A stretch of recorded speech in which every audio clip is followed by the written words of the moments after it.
Morning నుంచి evening వరకు ప్రతి హాఫ్ అన్ అవర్కి ఒక టెక్నిక్ చేయాలన్నమాట. ఏం చేయాలి అంటే 10 సెకండ్లు, ఫస్ట్ 10 సెకండ్లు నిదానమైన శ్వాస పీల్చుకోవాలి. రెండో 10 సెకండ్లు మనము ఆనందంగా ప్రయత్నించాలి. మూడో 10 సెకండ్లు ఎనర్జీస్ని యాక్టివేట్ చేసుకోవాలి, చేతుల దగ్గరికి దూరమాలన్నమాట. ఈ విధంగా చేస్తూ ఉన్నారు ప్రతి హాఫ్ అన్ అవర్కి, మార్నింగ్ నుంచి నైట్ లోపల. ప్రతి అరగంటకు అలారం పెట్టుకుని ఒక 30 సెకండ్లు అన్నమాట.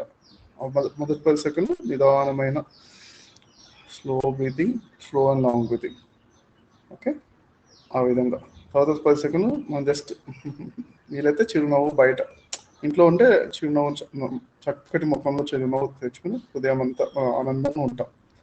బయట ఆఫీస్లో బయట వాళ్ళు ఆ టైంలో లోపలే ఆనందంగా ఉంటాం, బయట ఫేస్లో ఎక్స్ప్రెషన్ కనిపించకుండా. ఓకే, మూడో 10 సెకండ్లు చేతుల దగ్గరికి దూరం అంటాం. చేతుల దగ్గరికి దూరం అంటే చేతుల ఎనర్జీ గమనిస్తాం 10 సెకండ్లు. అది కూడా ఆఫీస్లో ఉన్న వాళ్ళైతే చేతులు అనుకున్న లోపల శక్తి, బయట శక్తి, అంతర్ శక్తి గమనించాము. అలా ఈ శక్తితోటి, ఆనందంతో మనము కనెక్ట్ అవుతున్నాం, డీప్ బ్రీతింగ్ కనెక్ట్ అవుతున్నాం అన్నమాట. ఈ విధంగా చేయడం చేస్తే చాలా మనకు శక్తి బాగా పెరుగుతుంటుంది.